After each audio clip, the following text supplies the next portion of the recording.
Everyone loves the aesthetics and beauty industry, but you never get to see everything behind the scenes. It's for authorized personnel only. But now, you're being authorized. We are in the operating room today. Blow the dice for me. Put your pretty ass lips together, blow real nice for me. Yeah, I'm trying to hit a lip and slide to the dealership in the morning. Wow, Papa need a brand new foreign. Hot head, they not gonna believe it, but check the recording. Ooh, touch that, up a few that. Big booty hoes meet me in the pit. Bar full of liquor, cash for the strippers. It's gonna get weird tonight, so no pictures. With some money to blow, I'm about to buy Las Vegas after this roll. I'm about to buy Las Vegas after this roll. Come on, 7, let's go. Yes,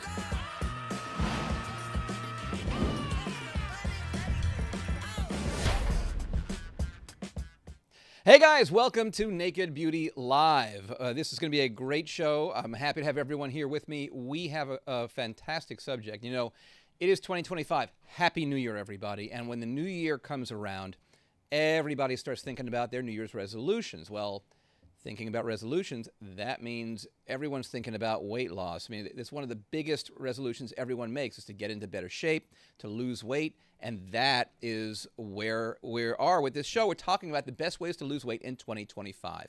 That is our goal. It's a lot of people's goals. I want to talk a little bit about loss of weight, obesity, and different ways that we lose weight. And obesity is a really big problem in the United States. It's actually a problem worldwide. It is shockingly a problem in the United States. 40% of U.S. adults are considered obese, and that is unbelievable. It's almost half of us. 20% of children under the age of 19 are obese. That is just not anything that anybody wants to have, and it's just a terrible, terrible number to be able to say, 1/5 of all kids in the United States are obese, and almost half of the adults in the country are obese. Now, worldwide, just to give you a sense of how bad the United States is compared to the rest of the world, worldwide, 1 in 8 people are considered obese. It's only about 12.5%. So it's very, very different. Now, interestingly, men and women, doesn't matter. It's about the same. About half and half of obese people are men and women. Now, the annual cost of obesity in the United States is estimated to be about $150 billion. It's a lot of money that being obese will create a cost for. It's just health issues, being in a hospital, being taken care of, the long-term risks, the things that happen, all the care that you have to have. Not to mention, if you're obese, you got to be thinking about this. Early mortality, the life years lost from just not being in great shape. So let's talk about weight loss. That's what the show's about. Weight loss in 2025. 45 million Americans every year try and diet. They try and lose weight. They spend an average yearly of $33 billion on weight loss products. That's a lot of money on weight loss products. Half of the United States adults, half the adults in the U.S. try to lose weight every year. Now, not a lot of them are successful. There's a significant percentage that will lose the weight and then not keep it off. And there's an even greater percentage that try and lose the weight and don't quite get there. Because there's a lot of bad ways to do it. Now, people, they do put their best effort forward, right? 64% of people will prep meals. They'll prepare something, have a home-cooked meal that they bag for lunch. So almost 2/3 of U.S. Americans will prepare something for their lunch, which is a good way to start. 80% of diets, though, when you're trying to prepare your things, you got to prepare the right thing. 80% of home-cooked meals are deficient in vegetables, fruits, and dairy. So you're not getting the right nutrients. And we're going to talk about some of the things you should be doing to lose weight. We'll talk a lot about food on this episode. GLP-1s have been a huge wave. This is Ozempic, semaglutide, and tirzepatide, or Mounjaro. We have a ton of people that are using it, and more every day. It's going to be a big topic we're going to talk about. Over 1 million patients last year had prescriptions. In fact, there were over 6 million prescriptions written for these GLP-1 medications. Just last year alone, $25 billion spent in 2024 on these weight loss medications. And they are, truthfully, fantastic. They do a great job, but they're not the answer. It's not the way you're going to lose weight. It facilitates, it makes your body work better. It improves the way that your body processes what you're eating. And it makes it easier for your body to respond. A lot of people are resistant to the way that your body should be processing food, and these medications can facilitate that. It makes you be able to process sugars that you're eating a lot better. Insulin functions better with these medications. And it also makes you feel full, so you don't have to eat as much. So that calories coming down, that's a big deal. All right, so let me get right to our first guest because we're going to talk a lot about these GLP-1s. I want to introduce board-certified plastic surgeon. This is Dr. Johnny Franco. He is practicing in Austin, Texas. He is one of the most experienced and knowledgeable doctors in the country on weight loss. He has a tremendous weight loss practice. He prescribes, I think he might be responsible for half of those 6 million prescriptions that were written last year. Johnny, Dr. Franco, welcome to Naked Beauty. Appreciate it. The other half are probably from Dr. Well and his team as well. So, there's 90% of it. But I think it's absolutely super interesting. And some of the facts and stats that you shared are mind blowing. What's interesting is since the GLPs came out, for the first time in over a decade, we actually had, they want to say it's a decrease, but a incremental decrease or plateau of the gain in obesity. Yeah. So, I mean, that was huge. But you also see this overall wellness mindset, and which has been super interesting because you've seen so many more people coming into the wellness world. And I think the overall wellness frontier is going to explode because of some of the things you said, because I think peptides and some of these things, people saw it as a little bit of fringe treatments. And now that people have seen the true success with these GLP medications and stuff, I think people are much more open to it. So super, super exciting right now. I think it's in the world of plastic surgery for you and me, it's challenging, it's exciting. But I mean, I feel like there's the onus on us as plastic surgeons to really help guide people, because while they're absolutely fabulous, you and I are seeing a lot of the secondary effects of some of these with skin laxity, volume loss, at ages that we typically associate with people much more mature than us on this call. I'm going to say at least, but now we're seeing this in 20, 30-year-olds. And what do we do to get them to a good spot with the thought that they have, 70, 80 years of treatment still ahead of them? So exciting and challenging time. It's interesting. When you talk about the younger people, we're seeing a lot of young people, and we're going to talk about this later on the show when we play our games. We're going to be playing a game called "Is the Tide In or Out?" And we're talking about semaglutide or tirzepatide. Are people using it? You see these transformations, especially even in young celebrities and young people. I have a lot of people that come to my practice, much younger patients, that they want to be in better shape. We're seeing a lot of smaller procedures, a lot of maintenance procedures being done. And they want to get the benefits of these medications too. So it is absolutely amazing how broad the demand is for this stuff. And talk to me about some of the secondary effects. And we're seeing a lot of things happen now that people have been on these medications for a year or 2 years. It's been very popular and growing. Lots of people on them. We're seeing a lot of secondary benefits that we didn't really even expect. So we're learning about longevity benefits and other benefits that you wouldn't expect from these medications. And just so for anyone that doesn't know that's watching this, I mean, I obviously have a little bit of personal bias on this because I started it because I've actually been on the medications myself. I'm down about 90 pounds on the medications. And honestly, what's been hard is when we first started talking about this, it was always like, well, let's get people to a spot where we can get them off these medications. How are we going to do this? And now the question is that really the goal, to get them off? Do we switch them to what we would call a maintenance dose? And then what is that best maintenance dose for a lot of the things that you're talking about? I have a lot of cardiology friends, other, traumas, other things where the decrease in inflammation, the decrease in heart disease, some of these things we could go down the list. I mean, I feel like every week there's a new FDA indication, is rolling out. So, even personally, where I'm super happy with the weight and I'm on, I personally do maintenance or small micro dosing, once or twice a month. More for my dad died at a heart attack at a really young Wow. age. So,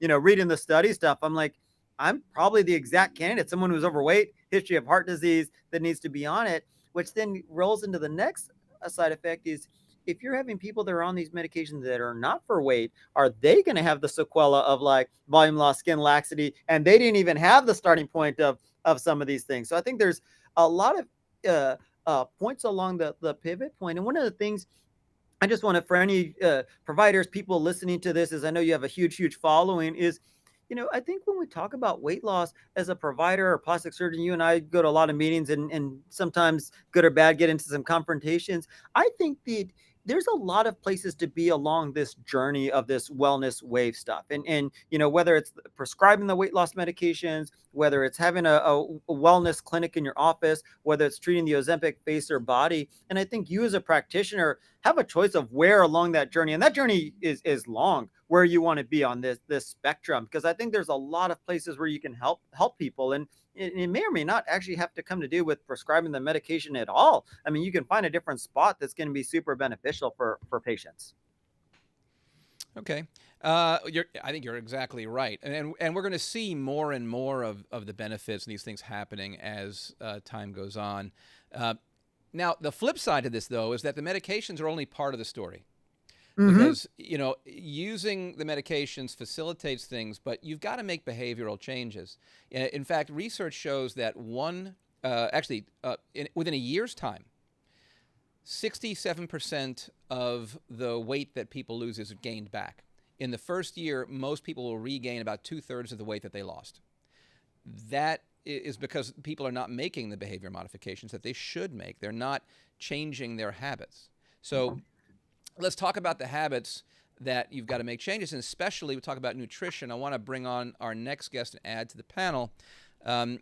Angelo Poli is the CEO and founder of MetPro. Now, MetPro is something that I personally have been using. Now, Johnny, you said that you have lost. First of all, I can't even believe, how the hell do you lose 90 pounds? What? Jeez, man. I mean, you don't look like. I've known you a long time. Certainly, you look thinner. You're in better shape. But 90 pounds? My God. I mean, I didn't even know you had 90 pounds to lose, honestly. But my fat ass, I've had to lose some weight recently, and I did it with MetPro. So let's bring on Angelo Poli, CEO and founder of MetPro. Let's talk about MetPro. Angelo, welcome to Naked Beauty. Thank you for having me on the show, Doctor. It's an honor to be here. Well, it's an honor to have you. I mean, you are so knowledgeable about this. You spent your whole career really helping people feel better about how they look and look better, and doing it the right way.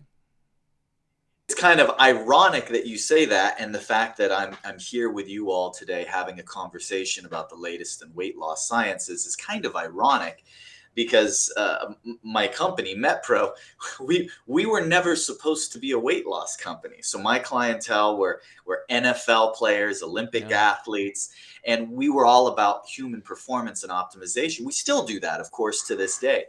But you want to take a guess what percentage of people that reach out to us for private, individualized coaching, what percentage of them want weight loss? 92%. Are you kidding? About 92%. Yeah. And here's the thing. Some of these people are athletes. A lot of times we'll work with like some Ironman athletes. We'll work with various endurance athletes that want to optimize, or they have a sport that's body weight sensitive. But it turns out the science and nutritional tactics that work for elite athletes are really the same tactics, in principle, of course, that Aunt Edna wants to use just so she can have a little more energy, lose a few pounds, feel better, improve her health, and play with the grandkids. Well, right. I mean, the truth is the laws of thermodynamics don't change if you're a world-class athlete or a couch potato. The fact is, it's That's not. Right. I always tell patients, there's no mystery here. If you're trying to lose weight, the best way to lose weight is you got to take in less calories than you're burning. Because if you're not burning more than you're taking in, you're going to be gaining weight. You're not going to be losing weight. But the way you do it is so important. So, Yeah. what is impressive to me about what you do and what MetPro does is how personalized it is. Talk to us about the path that you take people down, the way that you're managing each person individually, because MetPro is not just the app. MetPro is a network of coaches that get very individualized and Yeah. give people one-on-one coaching, not only in nutrition, we'll get to the working out in a little bit, but talk to us about why it's important to look at individuals one by one and what you're looking for. How can someone, of course, they should be finding a professional, but before they do that, if they're not going to a professional coach, what are some of the simple things someone can look for in their own lifestyle, like simple changes you think most people can make to get them on a better path? Okay, so I think there was 3 questions in there. I'm going to try and knock them out one at a time. First question: why bother with individualized? If it's good enough for Johnny, it's good enough for Bobby. So I say this not to be overly dramatic, but I say it to give some weight to the message behind this. I've dieted in my career. I'm going to date myself a little now. I've dieted about 20,000 people. So I've done this a Wow. time or two. That's Now, amazing. I'd like our listeners to hear this. Adam, will you ask me what you need to eat to lose weight? Would you ask me those words? What do I need to eat to lose weight? I don't know. And that's the truth. So if somebody, throws up a YouTube channel and thinks they know what you need to do to lose weight. Yeah. So nutritionally, I'm talking about nutritionally, not medically here. And that's because if I line up, 10 guys, height, weight, average activity level, age, body composition, etc., and we measure what each one of them are eating to maintain homeostasis, you know how many intake levels I'm going to have? I'm going to have 10 different intake levels. They're going to have nothing in common. So foundationally, it starts with specificity because, and I'm not going to tell our listeners anything they don't already know intuitively. There is nothing fair about our individual metabolic rates. Fairness doesn't come into the equation. Well, life is not fair.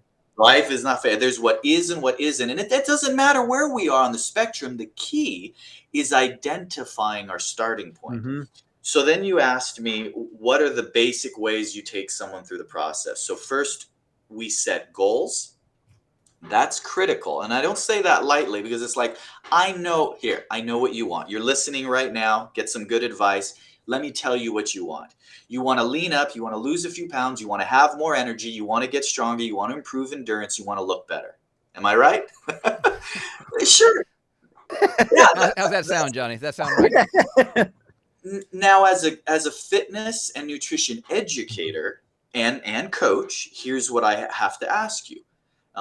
We're going to get you all of those things. If you're willing to roll up your sleeves and do a little work, we're going to get you all of those things. But here's the deal. Which one do you want first? You have to pick, because if you try and do all of it at once, you're not going to have enough of principle of adaptation, enough specificity in our nutritional approach, in our behavioral approach, and our exercise to move the needle optimally. I'm not saying you can't throw some stuff at the wind and get some progress. It's never going to be your optimal. And then the third thing that you asked was, of course, now I'm blanking. Here's the research. I remember. Yeah. I remember. Here's the research. Tips and strategies that someone can apply. So if I had to give people one piece of advice, it would be to know your starting point. And that's not as technical as you'd think. Anyone at home can do this. So the body seeks homeostasis. In other words, your body knows you cannot survive a perpetual cycle of either weight gain or weight loss. So what your metabolic rate does is it acclimates to try and level you out. That's why weight loss is such a frustrating topic for some people. So if we know where we're starting by simply identifying what intake level is maintaining your current body weight, fitness level, that's the starting point for everyone. Once we have that, then we can measure and predict progress and put together an intelligent strategy for eating that isn't just, throwing stuff at the wind. So, I mean, that is just a great philosophy for someone to start with. It's interesting when you were talking about how everyone wants to do it all at the same time. We see that, Johnny, we see that surgically in consults, and patients want to come in and do everything, especially after weight loss. They've got so many things going on, but they want so many things to happen now. So when you see your patients, how are you getting their goals set? Because, like Angelo said, setting the goals is job number one. You got to know where you want to be. And, everybody wants everything that Angelo just listed. Everyone wants to look great. They want to be in better shape. They want to be thinner and lose weight. How are you setting goals for your patients? As someone that's watching this that wants to get started with a weight management. Yeah, great question. Oh, go ahead, Angela. I was Okay, going to Johnny. say I couldn't agree more with you. I mean, it's funny because how many similarities from a GLP or weight loss program is the exact same things you're talking about. Because I think having a goal, unfortunately, in the aesthetic, we had this with lips, right? Where people were like, if losing a little bit of weight is great, then losing a lot of weight. But at some point, the goal is not to get people as thin or skinny as they possibly can. We're trying to get them to a very good, healthy spot. And Right. most of us, we're not the best judge of ourselves because we see ourselves in the mirror all the time. And how many people do you use, tell me like, hey, look how many gains you've made or where you're at. And so there's a lot of people that we have to wean them down. I couldn't agree more with your statement about what is your goal, because if you're let's say you're trying to lose 100 pounds, but you also want to put 10 pounds of muscle on, the goal of losing as much weight as you can, as fast as you can, but also adding muscle, like bodybuilders don't do that, right? There's leaning, Right. there's other things. Yep. Become competing, and you can do a lot of positive things in the same manner, but what's that goal? And so and it's very interesting. So when they come in, we do the same things with you. It's like, okay, one, it's history, because there's a lot of reasons why people aren't in the physical position they need to do, and I'm sure this is some of your intake stuff. Sometimes it's medications that you're on that have nothing to do with this, and we need Right. to circle back with their primary care, their endocrinologist, whoever it is, because I don't think that people should just be prescribing without communicating with other professionals, especially sure. if they have a lot of stuff going on. It could be nutrition. It could be hormones. I think you're going to see a huge spurge in hormones, that people are being more wellness because you're checking labs, you're doing things, especially if you have somebody that's a little bit older. There's so many different reasons. And I think going through that first initial thing, then what's our goal? What's the biggest priorities? I mean, you probably do this, Dr. Rubenstein, with your stuff is I'm hearing you and trying to do what's their biggest priority, but also what's going to make the biggest difference for them? Because because we got to give them some successes. Because if they don't get a big success to begin with, at some point they start to lose confidence in us, right? Because they're spending a lot of time, effort, money, whatever their resource that's most valuable to them. So I love what you said. I think, and that's what we try to do with patients. Set up priority 1, 2, and 3. They are making a big investment, and they're not only in money, but in energy, in effort, in blood, sweat, and tears, and they want to see results. And that's what's so important to me about having the right partners and using the right technology. I know that watching what I learned a lot when I got started. First, I should tell the story, because I haven't told this yet. When I got started with getting together a weight management program in my practice, I decided I want to do something that was really well-rounded. So we started putting together a program that would have all of these things in it, something that would make it sustainable, something that you would have a way to monitor yourself and keep yourself accountable, and to get the advice from the right people. Because look, I know enough to keep myself healthy reasonably, and it turns out I didn't know as much as I should have known. I'm not the person that needs to give you nutrition advice, right? You need to have a professional that needs to give nutrition advice. And I didn't want to be another one of those programs where you just write the prescription and send them on their merry way and say, hey, good luck. That's when I started partnering with MetPro, and I personally went through the programs. We talk about using the GLPs, and Dr. Franco has written a tremendous amount. We're about to bring Chad on, who is from Dr. Wells, got a tremendous weight management, medical weight management practice as well. I didn't want to use the medications. It's not for everybody. And I just wanted to see what can I do without the meds, because the meds are very safe. We know that you can stay on them for a hell of a long time and have no issues. There are lots of people that have some side effects, but they're worth it. And we're going to talk about that next. But before I even got into the medications, I said, I want to do this in the most sustainable way. How am I going to do it? And I started with making lifestyle changes. And that's where, I'm working directly with Angelo. He's been very kind, and he's a bit of a masochist by agreeing to take care of me.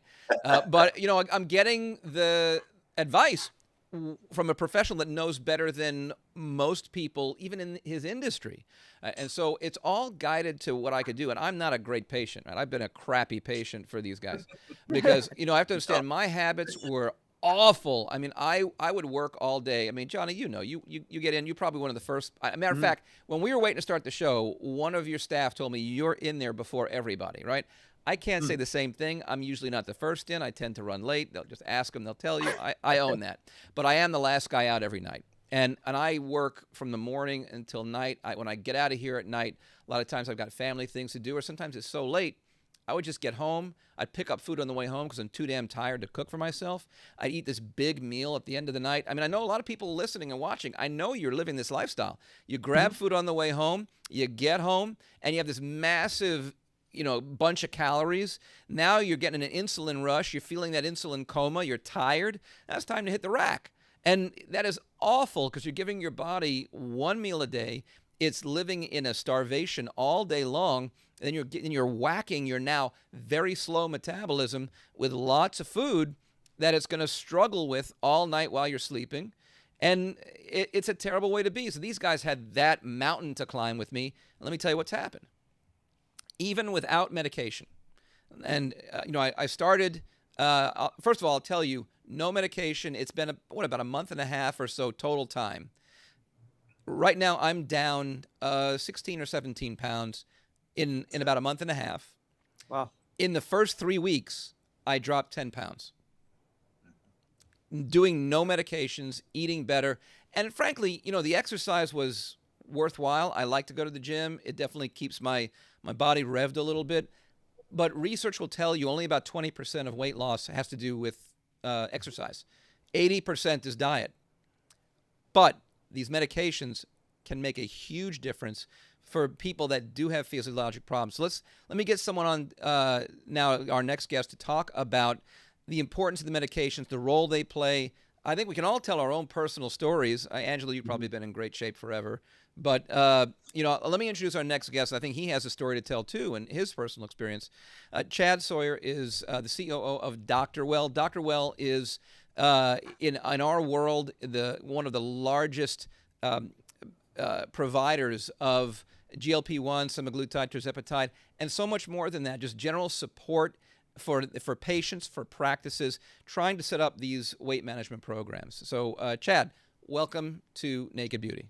Yeah, thank you. And it's these medications, they've changed my life. So it's funny, when we started working with providers about a year and a half ago now, I was pretty hesitant to actually start doing the medications myself. And I had been probably not the greatest lifestyle choices in the world. I'm not active, but as you guys know, a lot of conferences every weekend, early flights, late nights, and finding the motivation and just the time to keep things up is pretty difficult. And so I had gotten a little put on weight, like everyone, I guess, but I probably took about 9 months before I gave the first chance myself to try tirzepatide. Now, my parents on the other side, they had started earlier, and I saw both of them respond incredibly.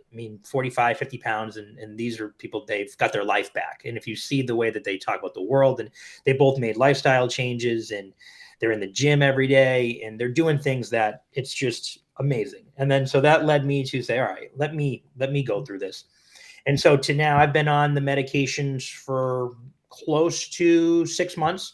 And I'm down about 35 pounds. Now I got to that weight goal, or that weight amount, relatively quickly. So I lost 35 pounds in the first 3 to 4 months. And similar to Dr. Franco, I've kind of moved towards a maintenance dose where I'm taking it every other week now, and I'm pretty consistent with that, and that works for me. But it's not just one thing, right? It's all of the things, and being in the position that I'm in now with Dr. Well and being able to help other patients or other people who are becoming patients with providers and seeing the responses that we're getting on a daily basis. And I think from all parts of the country, this is one thing that not only it doesn't matter if you're in Miami, if you're in Austin, if you're up here in Boston, people are constantly looking to make changes. And I think as a whole, I'm relatively probably one of the older people on this panel at the ripe age of 29. Well, but for me, this is the first time that I've seen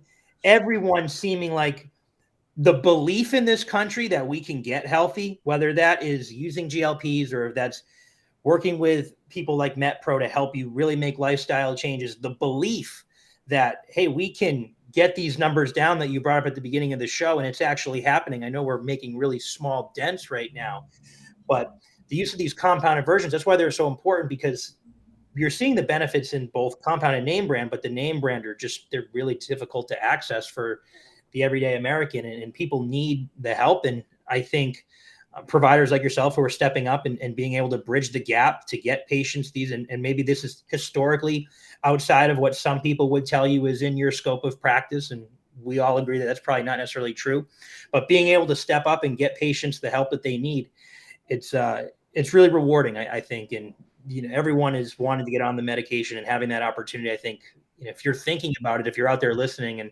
saying, all right, I want to lose weight, I want to make lifestyle changes, or I've been on the fence about introducing the medications to my life. There's so many benefits, and just the mental clarity around that belief, getting it back, that you can take control of your life. I think it's hard to replicate that.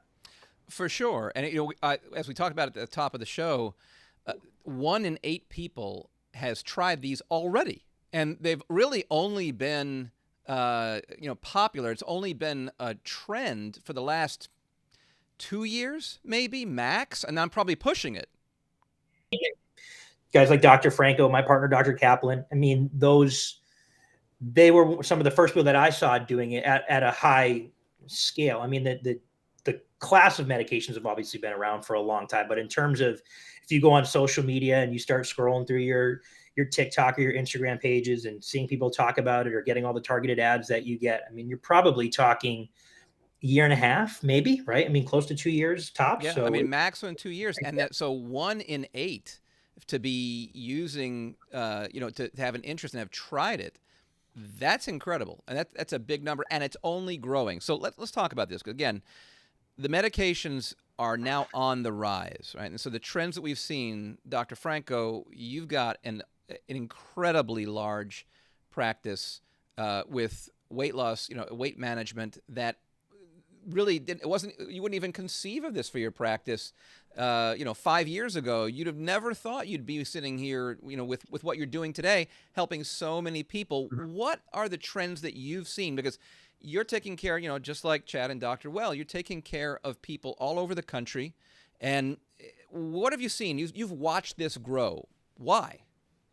I mean, I think there's a couple things. One, the stigma of the medications has changed. I think at the beginning, it was sort of like how plastic surgery has changed. Way back when, people didn't want to talk about it. People were secretive about it. I mean, you've seen a lot of celebrities that denied it. Now, it's almost like the Ozempic compliment. Hey, are you on Ozempic? I look great. Thank you. And it's changed a little bit, which I think has really rolled into why people are getting more healthcare, why people are being overall wellness. I've seen this huge change in our practice, both from like the weight loss, but it's really trickled into everything, like what patients are asking for.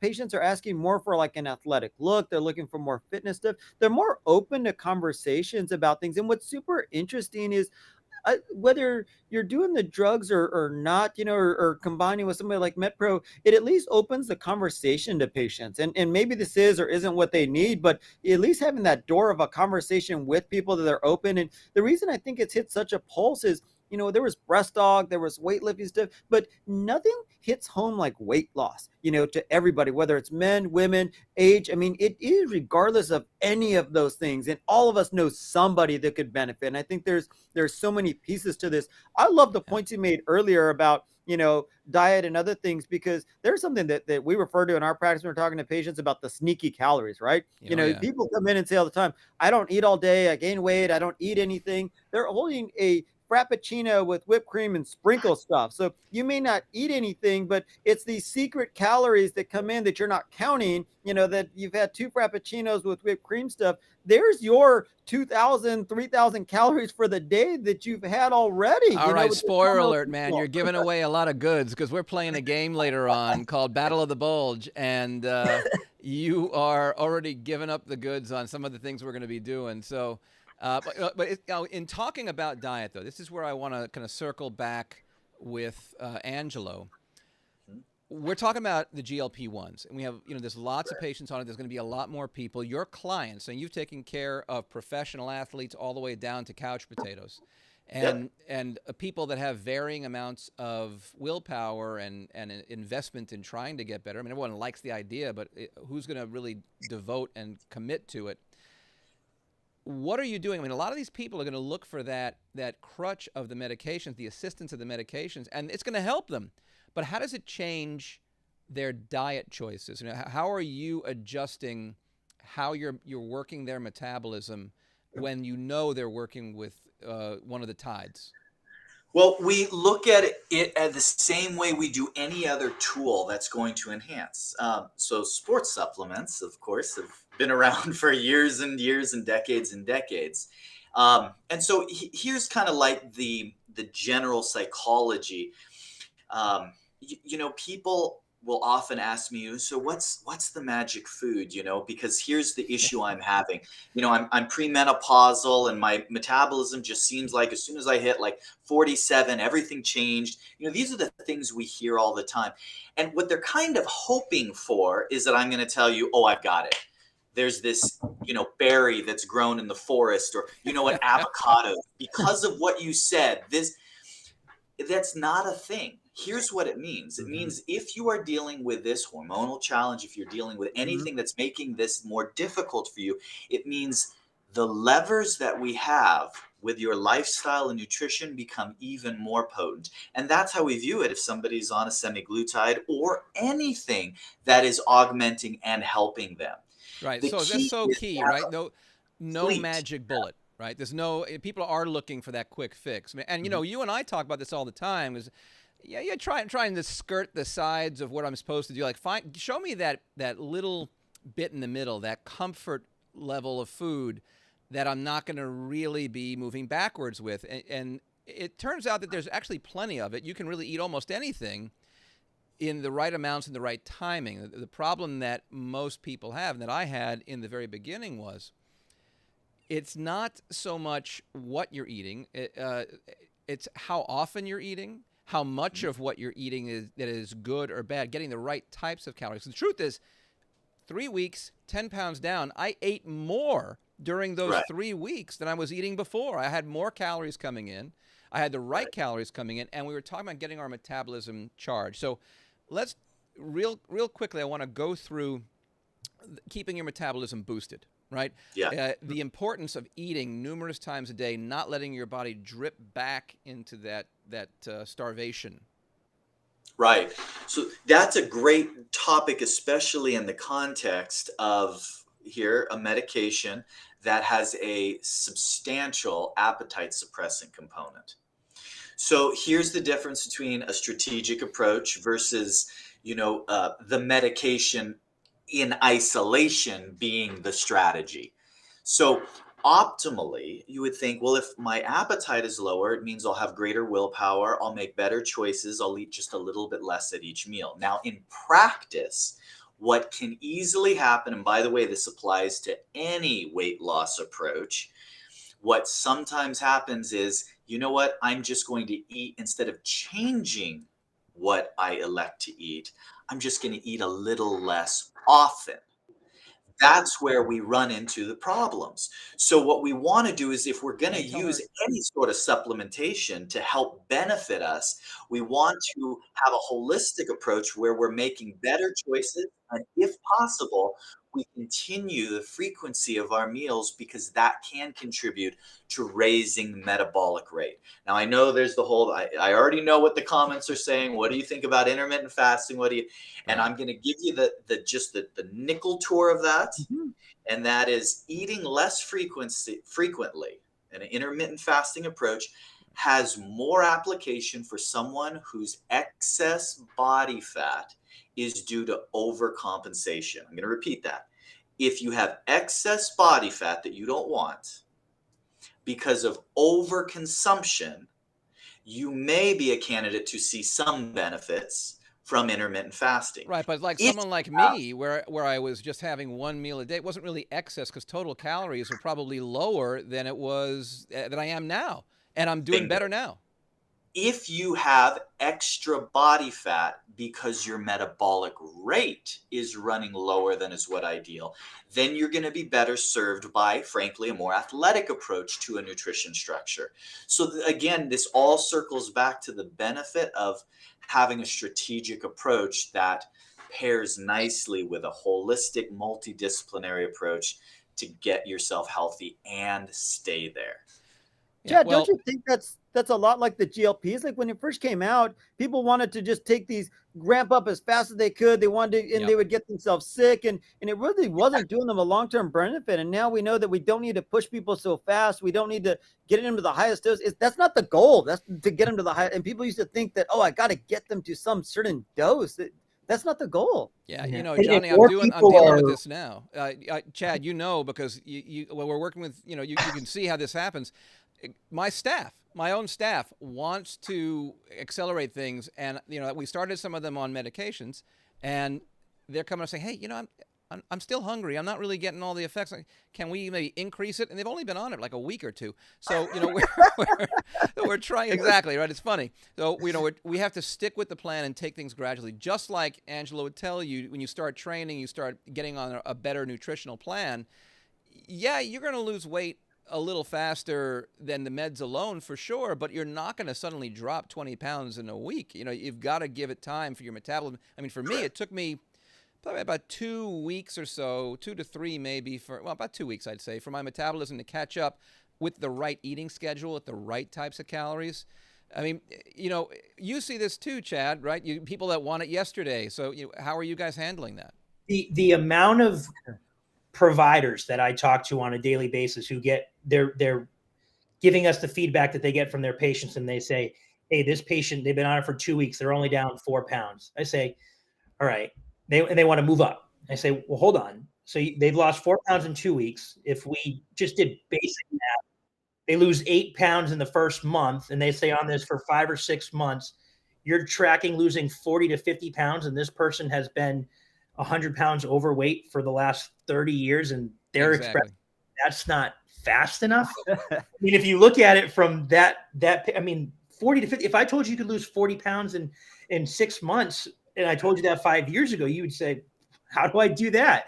And now the people, they think not everyone, but a lot of patients, they want to go fast, and not realizing that increasing can actually set you back and potentially take away the opportunity to stay on the medication. Because if you go to your providers and you call them and you're saying, "Hey, I'm bent over, I'm sick, I've done this," and it's because you're overdosing yourself. I mean, these are prescription medications. If you go through that prescription too fast, it's not like you're going to have a refill showing up at your door next week. And so there's a lot of that, but that's one of the things that we work with providers on, is helping them understand those expectations and setting them ahead of time so that this is not going to be overnight. This is going to be 6 to 9 months. And then at that point, you're probably going to want to look at some type of maintenance program if to stay on these medications. And a lot of they want that too. So it's, Sure. I think I mean, they don't want to give it up. Patients don't want to stop using it. And actually, the most recent research says that the idea of a maintenance dose is a little controversial because no one really knows what the right dose for maintenance would be. And the idea being a lower amount of the stuff will somehow give you limited effects. And there's probably some truth to that, but we don't really know what that number is because it was studied when the medications were being first put on and being made available. They had to be studied. And when they were studied, it was these little doses that were studied. What people are calling microdoses were looked at because you start with very low doses and then work your way up for the FDA. And so by the time you get to therapeutic doses, you know that, okay, this is where it begins to work, which means, and that begins, by the way, in the smallest doses of semaglutide and tirzepatide, that's where we start everybody and then ramp them up like you guys are all talking about. But the maintenance doses are now half that, maybe using it every other week instead of every week. And some people are truly using smaller doses that we know clinically are not effective for weight loss, but they weren't specifically studied for the maintenance thing. So we don't, maybe using that tiny dose is enough to keep you feeling full. Maybe it's enough to take away your cravings, but it's not enough for you to clinically lose weight. It wasn't studied for that purpose. So we still don't have the answers to that. So at the end of the day, following what MetPro recommends, which is getting on the right lifestyle, prepping yourself, getting your metabolism. I cannot tell you how important it's been for MetPro to get my metabolism running right, because even with trying to eat well and trying to exercise more regularly, it's still kind of hitting a wall because my metabolism couldn't do what I needed to do because I had crappy habits, and so we had to change the habits, change the nutrition. Next thing you know, my metabolism's kicked up, and I've been able to watch that. I know, Johnny, you're using. Your patients are using the Lumen. Chad, you and I have discussed this before too. And and Angela, I'm using it. Just a way, any device, anything that will let you follow your metabolism. It's great to have that experience because it allowed me to know what I was doing, how it was affecting my body. And I'll tell you that when I could see myself in a fat burn more often, I knew that I was losing weight because you think, here's just an important point, right? And Angela, you can talk a little bit about this. People think that hitting the gym is what is most important, that you're gonna work out, you're gonna run, you're gonna hit that treadmill, you're gonna sweat in the gym, and that's how you're gonna lose weight. Listen, you're doing that. I mean, let's say you're super dedicated, 2, maybe 3 hours in the gym. You're not losing your weight in that 3 hours in the gym. You're losing it because you've got your body tuned up, that it's revved, it's burning calories. And the truth is, and this is what I've learned by monitoring my own metabolism, I burn the most fat when my head hits the pillow until I wake up in the morning the next day, because I've been in a fat burn that whole time. That period of time, my body is still burning calories. It's not when I'm in the gym. That helps. It's important. But it's really more of a body shaping mechanism than a weight loss mechanism. And right from the start, you were talking about that, Angelo. Yeah, so this is where I feel the biggest issue is just clarity in communicating. So we all know nutrition is the bigger piece. Of course, there's other factors that are big pieces, but nobody's saying, so don't bother with exercise. And if I'm coaching you, guess what? You're definitely going to be doing some exercise, appropriate to your level. Here's how it actually affects it. So weight loss is what takes place biologically during the time interval it takes your body to acclimate to the change, whether that change is some different intervention or whether it's a nutritional, whether it's a combination. What exercise will do is extend and lengthen that window. So my client A is not exercising. He loses 3 pounds the first week, 2 pounds the second week, 1 pound the third week, then plateaus. Client B is participating in exercise, some type 2 muscle fiber training along with it. And he loses 3 pounds the first week, 3 pounds the second week, 2 pounds the third week, 2 pounds the fourth week, 1 pound, 1 pound. What we did was we extended the runway. So it's not going to exponentially make the weight loss dramatically faster, it's going to allow the adjustments we've made to their nutrition in this case to continue working for them dramatically longer, would be a Of more course, accurate for describing. sure. But now in 2025, because these medications are so popular, let me ask all of you the same question. I just want to see, if we all agree on this. And hey, feel free to disagree, but I think we're all going to be in accord. With patients that are using the GLP-1s, and Dr. Well is in that business, they're putting tons of people on it. Dr. Franco, Lord knows, Dr. Franco's putting people on it all over the country. We all believe in the importance of nutrition, but I want to drive this point home. Do you guys think, Chad, we'll start with you, then I want to hear from Johnny. Do you think that nutrition, that getting on a proper diet, accelerates the weight loss when you're using one of the tides?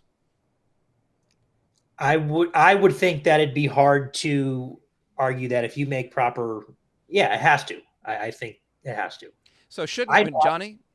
100%, especially if you're looking at the bigger picture, right? Because we've talked about, you've seen some of the muscle loss, you've seen some of the other things out there, and so I think no question that it does and gets people to a sustainable spot where they feel good about it. Because if you don't feel good, people aren't going to stay on the medications. And so Right. I think if you're feeling run down and sick because you're losing weight too fast, like Chad talked about, or not supplementing with good protein, and then we can get into it when we get close to surgeries and stuff that you and I deal with. Yeah. There's a whole other nutrition component of making that switch and making sure they're in a good spot.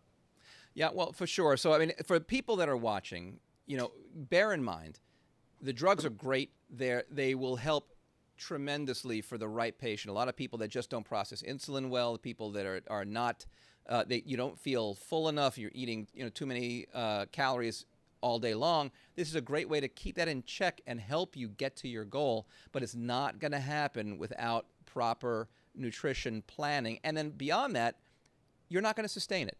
Because if you make your habits better and you are getting your metabolism where it needs to be, even if you go to maintenance dose, you've got to maintain with the right nutrition, with the right habits to make sure that your body stays where you want it to be. Otherwise, you'll be one of those 67%, dripping back into where you were. You'll be gaining 2/3 of your weight back within that first year.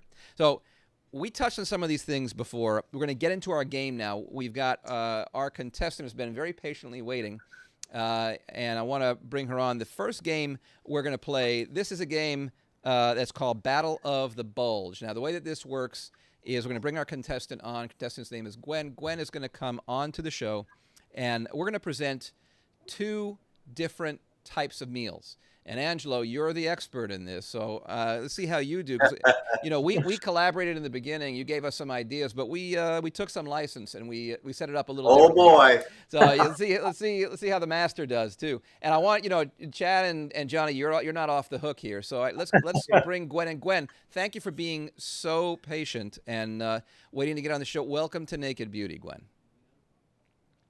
You're welcome. Joe is going to get this all queued up. Oh. All right. Well, apparently she's upside down. That'll be fixed in about 10 seconds, Joe tells me, and he's about to flip it over. But what we're going to do now is you can see, there we go. Now we've got Gwen. Gwen's not standing on her head. All right. We're going to show you two different meals, and I'll tell you what they are. Sometimes they're full meals. Sometimes they're just things to eat. And I want you to tell us what you think is the healthier choice. Okay? Okay. Let's see how you do. Go ahead, Joe. Let's bring up the first set. All right, so we've got a Gatorade peanut butter and chocolate protein bar. Should be a pretty healthy choice. Or a Chick-fil-A 8-piece chicken nugget. Which of those two would you say is the healthier choice? Fried or grilled? Are they just to grilled be clear. nuggets? No, they're fried. You can see them. Okay. Yeah, it's just an 8-piece nuggets. What do you say? I will that say is 250 calories, I think, for the grill. I'm I going would to say guess the Chick-fil-A. All right, so we have Um, one guess of chicken. Who guessed that? chicken. Chad. Oh, all right, so we got 2 votes for the chicken. I'm going chicken as well. I think Gatorade and these sports energy drinks are are the biggest sabotage because I feel like they have a lot more sugar than most people realize, and most people aren't running marathons where they need as much of that as they think they do. Okay, and so what do you say, Angelo? You're the master.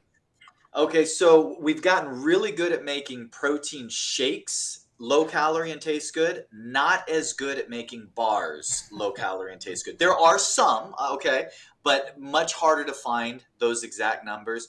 And of course, with the Gatorade, you're talking straight sugar. That's the idea. It's actually electrolyte replenishment. So you're going to get sugars and some sodium, other electrolytes. So if it's not a sugar-free variant of it, I don't know which one's higher, but I think you're going to be surprised at how close it may be. All right, let's take a look. Go ahead, Joe. Let's see what our answers are here. All right, so yeah, the chicken is better. It is close, Angelo, you're right, but it's about 25% less calories by having those chicken nuggets, and there's less fat in the chicken nuggets too. So, you know, the carbs are lower, the protein is even higher. So all over, every category, you're going to be better off having those Chick-fil-A nuggets. So good job, Gwen. Let's go to the next one. All right, so we have the Wendy's Bacon Double Stack or the Wendy's Chicken Cobb Salad. What do you say? I want to hear from Gwen first, and then we'll go down the panel. Or Gwen, what would you rather? Would you rather hear from the doctors, and then you'll make your choice? I don't need to hear any doctors. Oh, you don't need to hear it. Let's go. Go ahead. What do you Okay, think, Gwen? first of all, the chicken Cobb salad, does it have dressing on it? Yes. Oh, okay. I would think this is a trick question. And I would say that dressing has a lot of calories in it, so I would go with the double stack. All right, so Gwen is choosing the double stack as the healthier choice. Chad, what do you say? I'm gonna side with Gwen here. All right. I'm going with the double stack. All right, it's a double stack. Johnny? I'm gonna go with the Cobb salad, but tell her to stay away from the dressing. Ah, you're cheating. That's not fair. All right, Angelo, what do you say? Yeah, Johnny's right. In fact, for my clients, they get an odd assignment to pick up a few dressings that they like, and we get special to-go containers because you can hit a chicken salad anywhere. The key is you do it with their dressing, you might as well have had the cheeseburger. That's the key. So you got to have your you're dressing. very right. Let's go ahead, Joe. Show them the nutrition. So there you go. The bacon double stack from Wendy's has less calories, like 1/3 less calories. Once you put that dressing on the salad, the protein is actually better because of the chicken in the salad. And the carbs are pretty close, and the fat is higher in the burger, of course. But it's that the dressing is the killer. So Gwen, smart choice. All right, so hey, 2 for 2, you're killing it. Let's go to the next one. All right, so a bagel with cream cheese and lox versus the chorizo sunrise bagel sandwich. What do you say, Gwen? I don't know what chorizo is, but I'm gonna Chorizo's say a sausage. Sausage? Yeah. Sausage versus cream cheese. I would say the sausage. Okay, so It's a Gwen's better- taking the better choice. chorizo sunrise sandwich. Go ahead, Chad. What's your choice? I'm gonna go with the bagel with cream cheese and lox. All right, Johnny. What do you say? I'm going chorizo just because I love chorizo. So that's All right. Well, let's you got to see, pick your Angela. battle somewhere. I hear you. That's true. Hey, listen, Angela will be the first one to tell you. You gotta live your life and have something sometime. Absolutely. So I'm the first person that's, you work hard, you play hard. You got to enjoy few things you enjoy in life better than good food and drinks. You have to enjoy that sometimes. But so that chorizo sandwich is going to be the big variable. It's going to depend on how it's prepared, what kind of meat they're using, etc. So that would be anyone's guess. It's not going to be great, but you would be shocked at what that bagel, cream cheese, and lox, perfect, reasonably healthy weight gainer. That's the type of meal I would put one of my football players trying to gain weight on. One of my favorites. I should get. So you're telling me I should be getting some of those for my son, right? We're working on getting, exactly. Jake's trying to gain some weight for pitching purposes. So maybe I'll get him. And he loves the bagels every weekend. It can be All right, deceptive. yeah. Well, let's take a look. Let's see what we got. Go ahead, Joe. Yeah, actually, the bagel with the cream cheese and lox is better because of the overall high fat content with the chorizo sausage. And so you were running a perfect record there, Gwen, but this is the first one you dropped on.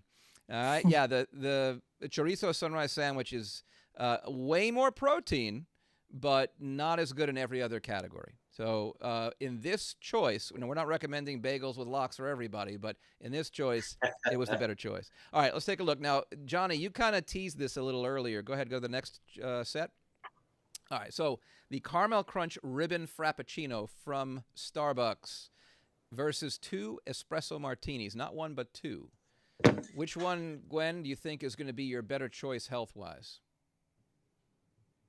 Oh man, I don't do either one, but I guess I would have to say, I don't know, espresso martini. All right, go ahead. What do you think, Chad? I'm going to go with after hearing Dr. Franco, I can't get it out of my head. I'm going to go with the espresso martinis. The only challenge there is if I have 2 espresso martinis, that's going to lead to a long night of more espresso martinis.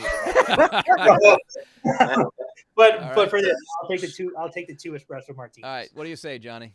Yeah, I'm going with the martinis. Yeah, well, you kind of teased this earlier already. So, Angela, you agree? I do, and what I will say is the delta is going to actually be shocking. I would put some of the cheeseburgers against that frappuccino, and most people don't know that there are that demo out there, wearing the designer sweatpants that wouldn't be caught dead in the McDonald's drive-through, but they'll get their mocha frappuccinos every day, not realizing. That's right. That's right. That's right. So let's take a look. Well, you're right. Let's see the nutritional information. 570 calories from one of those frappuccinos, 84 grams of carbs. Now, there's some protein here, but 24 grams of fat. And, one thing you definitely don't want to do is drink your calories. Because if you're trying to lose weight, if you're trying to get into better shape, you want to have your calories be strategic. And you could do this. I mean, this drink is almost like a meal substitute if that's what you want to do. But it's not the best way to get your calories in, drinking it. And you'd be surprised if you're not careful with what you're drinking, how much extra calories you can consume when you are drinking sugary things, when you're drinking fruit juices. All this stuff that you don't think about. So, Gwen, good job. Go ahead and have an espresso martini on us. That's a good choice. All right. Let's see. What's the next one, Joe? Okay, so Burger King double Whopper with cheese, or 2 slices of apple pie and a cup of black coffee. What do you think, Gwen? Oh my God, for sure Burger King's better. Oh, you're saying the Burger King's the better one? Okay, there you go. All right, Chad. I'll take the pie and the black coffee. Okay, so 2 slices of apple pie and black coffee. Chad's going to choose that over the double Whopper with cheese. Johnny, what do you think? Damn, I'm going Whopper. I'm going protein here. All right, Whopper with the protein. Angelo, what's your thought? Well, there's 0 calories in the coffee, I can tell you that. At least with the Whopper, now I'm getting a little bit of protein, even if there is fats in it and the calorie content is high. The glycemic load of that meal is going to be way lower than the apple pie. For all things performance or fat loss related, believe it or not, in this case, I'd go with the Whopper. How about that? Well, let's see what the actual nutritional information is. So let's see. All right, so actually, the Whopper is not a great choice if you're trying to lose weight. It may be better if you're trying to build, but not great if you're going to lose weight. It's over 1,000 calories in that one burger. 2 slices of apple pie with the coffee are only about 600 calories. And, you're not getting that much more protein, believe it or not, out of that Whopper than you are with the pie. It's kind of strange, but that's... What kind of apple pie are you eating there? You put your apple pie? I haven't heard of any apple pie with protein. A tiny bit in there. I'm not sure how where that's coming from, but this is the stuff we got. All right, so let's see. So actually, the apple pie with the coffee is probably overall a better choice. All right, Gwen, let's get you. We lost you on camera. We're going to go to the next. Let's go look at the next set. We'll get you back on camera, Gwen. I think we might have lost her off the link, but she'll be back with us in a second. Let's look at let's look the next one. Go ahead, Joe. We've got one more of these. All right, so 2 slices of Papa John's pepperoni pizza, or the spicy Southwest salad with chicken. That's from Chick-fil-A, 2 different places. So while we wait to get Gwen back, let's see if she joins us again. Go ahead, Chad. What's your choice here? I'm gonna take the pizza. All right. Well, I mean, I would take the pizza anyway because I mean, Like Angelo knows that a pizza I'm is living one of my my life. things. Pizza night every Friday. That's it. Friday night pizza night. He knows. You see. All right, Johnny. What are you saying? I'm going Chick-fil-A. All right. So Chick-fil-A having the salad. Joe, let's take a look at the. All right. Well, actually, it's really close. Depending upon what you're trying to do, probably the pizza is going to be your healthier choice. A little bit more protein on the salad. The calories are basically the same. A lot more fat on the salad. So I think we're back to the idea of, well, depending upon the dressing you're putting on there, maybe the salad's the better choice. But the way it comes from Chick-fil-A with the standard dressing, you're better off having those couple slices of pizza. See, now for me, Not I got the shocking. same problem you had with the espresso martinis. It takes all of my willpower to stop at those 2 slices. So I'm eating half a pizza if I'm eating 1 slice. You know, that's my problem. All right, so that's it for Battle of the Bulge. We do have one more game that we'll try and get Gwen back, but this is going to be interesting. So if you're watching at home, you can just play along with us. The next game we're going to play is called Tied In or Tied Out. Is the tied in or tied out? And of course, the tied we're talking about is semaglutide or tirzepatide. The GLP-1 medications or the tides, are they in or out? We're going to show you some celebrity transformations. You tell me, for that transformation, was the tide in or out? So let's go ahead. Let's take a look at our first one, Joe. All right, so Elon Musk. What do you think? Now, you guys might know because we're in the business, but what do you say, Chad? Is the tide in or out for Elon? I'm going definitely in. Okay, tied in. What do you say, Johnny? I'm saying in.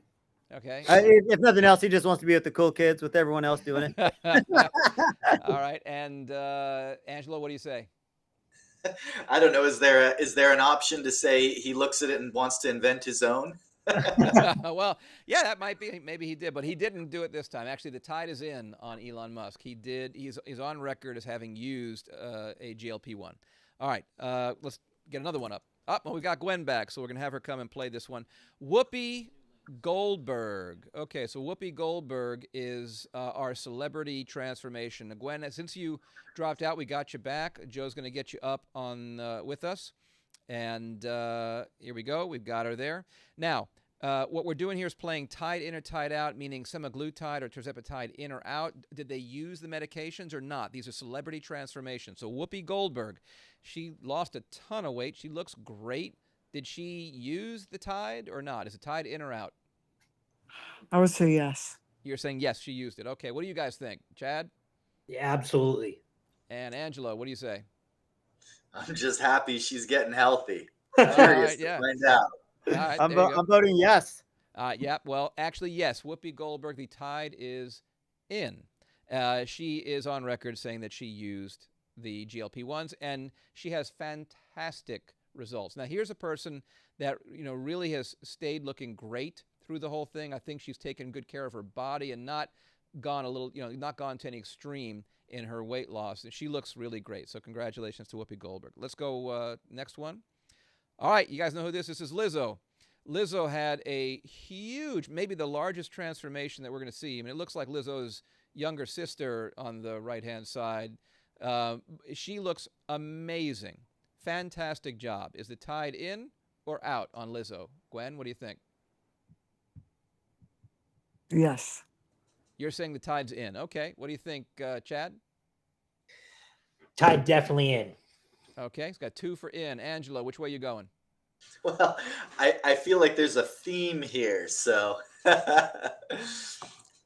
let's say yeah. Let's say yeah. Okay, so What I Gwen got 3 say? for in. We got 3 Yeah, for in. I'm saying in.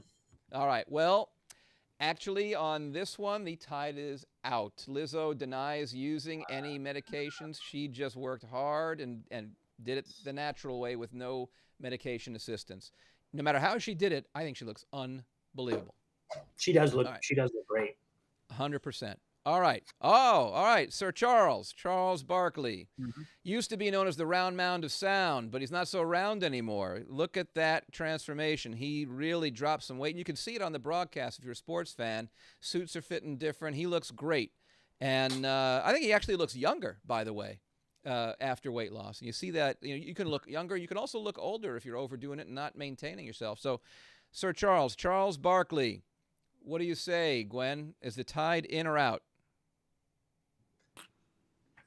Boy, that's tough. I would say out. Okay, you're saying Tide's out. He did it the old-fashioned way. What do you say, Chad? Mhm. I'm going in. You're going in. Okay, professional athlete, you're going in. 2 celebrities in a row without the Tide. All right. What do you say, Angelo? He seems old school to me. I wouldn't be surprised either way. What is it? Well, no. What are you going to take? You got to give me pick a side. I'm gonna say old school. You're going to say old school. All right. So I got Yeah. I got two in. Gwen, you took in, right? I said he did not. You I said don't did think not. he All right. did So I it. have 2 votes for out and 1 vote for in. What do you say, Johnny?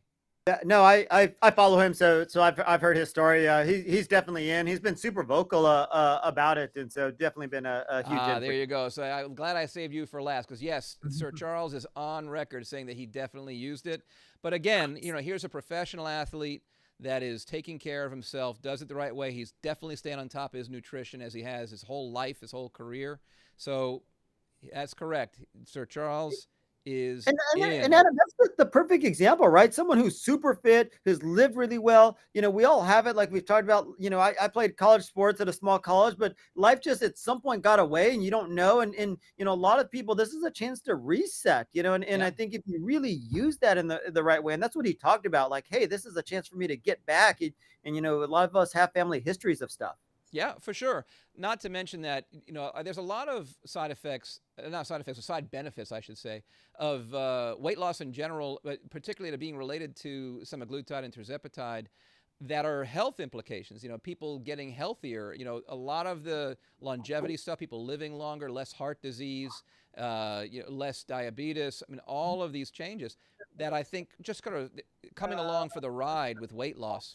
But it's. I think we're going to see more and more of that as time goes on, and people lose more weight, whether they're using the drugs or not. I think the drugs are not the cause of it, but the weight loss is. Okay, let's go to the next one. So congratulations to Charles Barkley. Okay, Oprah Winfrey.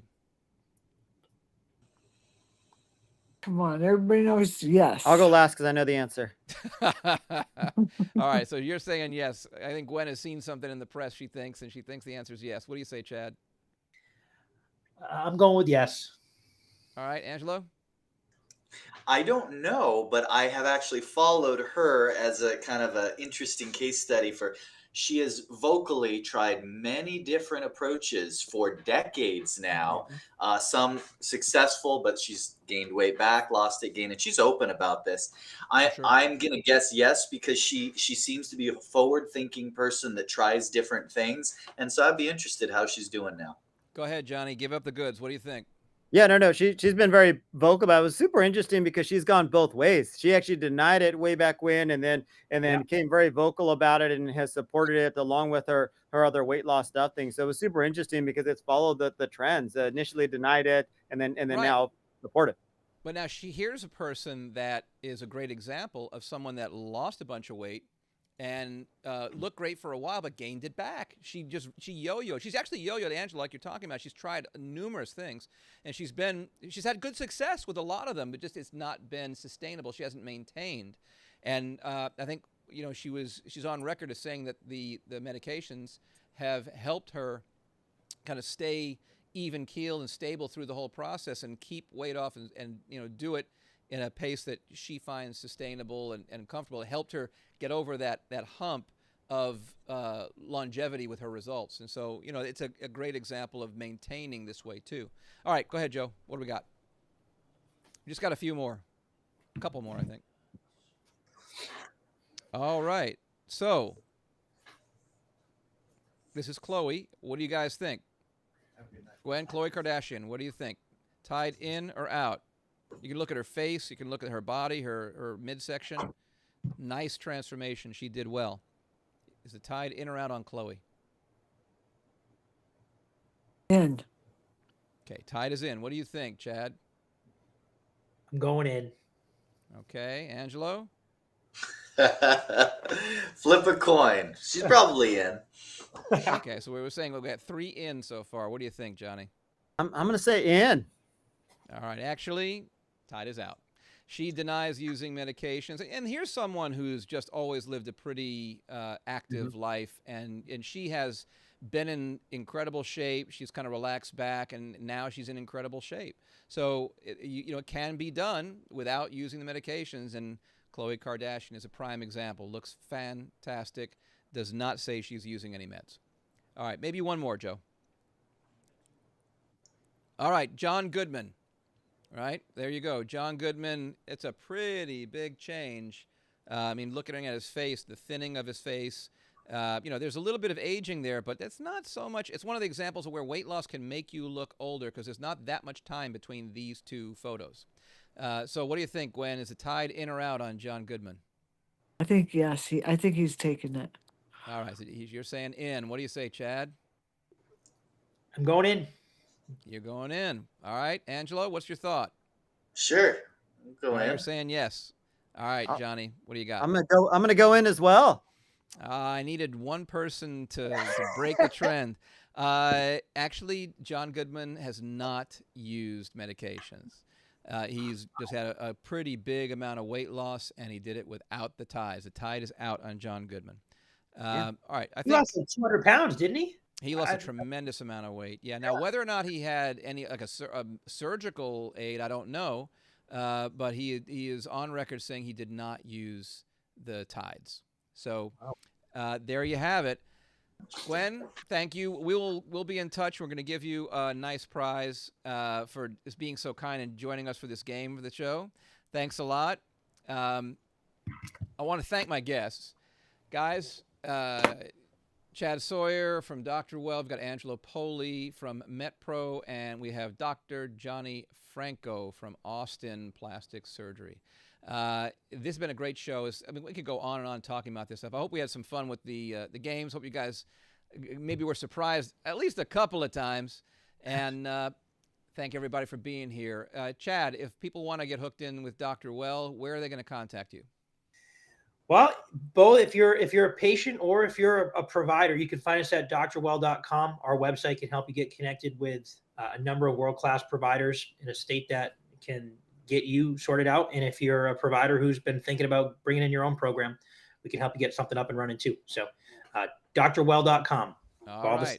There you go. Angelo, MetPro, close to my heart. Tell me, if somebody wants to get hooked into MetPro, please tell us how they can do that. Simply go to metpro.co, metpro.co, and you can get all kinds of information. All right, metpro.co. There you have it. And Dr. Johnny Franco in the Austin area and all over the United States. Somebody wants to go to maybe the number one guy in the country. How are they going to get to you to get advice, to get on the program? Where do they go? Yeah, they can go to our website, which is austinplasticsurgeon.com, or honestly, a lot easier. Just follow us on Instagram at Austin Plastic Surgeon, because we tell our story every day, which I think is really great. And you know what's interesting is I honestly I go to the gym pretty much every morning, and like this morning I was running behind, but even doing 15-20 minutes, like you said, just doing a little something gets the day started right, and honestly do it to try and motivate other people to be on the journey. So if you're someone follows us, slap us a DM, show us that you're at the gym too, because it pushes all of us. So definitely super helpful. Oh man, well I go in the afternoons, man. We're done now. I'm gonna go hit the gym. It's gonna it's nighttime here in Miami. It's dark, so I'll be hitting the gym late. Angelo knows because he sees me logging all this stuff in on my app. But I'll try and I'll have to. Now you have motivated me. I'm gonna have to do something. I'm gonna have to post and tag you and say, hey man, I'm catching up to you, what you did in the morning, something like that. Yeah, let's do it. I got pickup basketball tonight at 9:00. I gotta go. There you go. I wish. I'd love to come out and play with you guys, man. Maybe one time when I'm in the area. Yeah, well, listen, thank you for joining us in Naked Beauty. I want to thank the audience, everyone for watching. I want to thank Gwen for playing with us. If you want to keep up with us, make sure you follow us in Instagram at Naked Beauty TV. That's at Naked Beauty TV. I'm Dr. Adam Rubenstein. You can follow me at Dr. Rubenstein, Dr. Rubenstein. We'll be back next month with another great show. Thanks for joining us. This has been Naked Beauty Live. We're going to see you next time.